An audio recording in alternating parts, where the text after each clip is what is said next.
ভগবান আবার ঘুমায় নাকি? Yes, you heard it right. 6th of July is the Devshayani Ekadashi. আজকের দিন থেকে ভগবান বিষ্ণু ক্ষীর সমুদ্রে তার শেষনাগের ওপর 4 মাসের জন্য যোগ নিদ্রায় যান।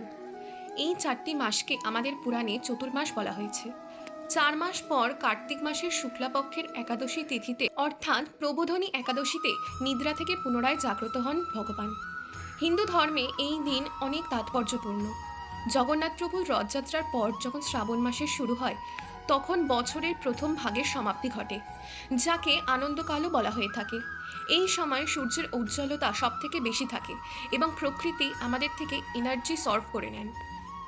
On the other hand the second half of the year অর্থাৎ বিসর্গকালে আমরা এই এনার্জি পুনরায় রিগেন করতে পারি। আয়ুর্বেদে বলা হয়েছে এই সময় ভগবানের বিশ্রামের সময়, তাই এই সময় আমাদের শরীরে যে কোনো রোগের আক্রমণকে প্রতিহত করার ক্ষমতা তুলনামূলক কম থাকে। এটাও বলা হয় যে যে কোনো শুভ কাজ থেকে এই 4 মাস বিরত থাকতে হয়। এই সময় জগতের প্রতিপালক যেহেতু নিদ্রায় মগ্ন থাকেন, তাই জগতের ভারসাম্য রক্ষা করার জন্য দায়িত্ব নেন অন্যান্য ভগবানরা। যেমন শ্রাবণ মাসে সেই দায়িত্ব থাকে মহাদেবের ওপর। এরপর ভদ্রাপদে এই দায়িত্ব নেন গণেশ ভগবান।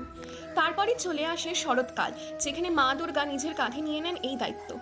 C you in the next video. Till then, Hare Krishna.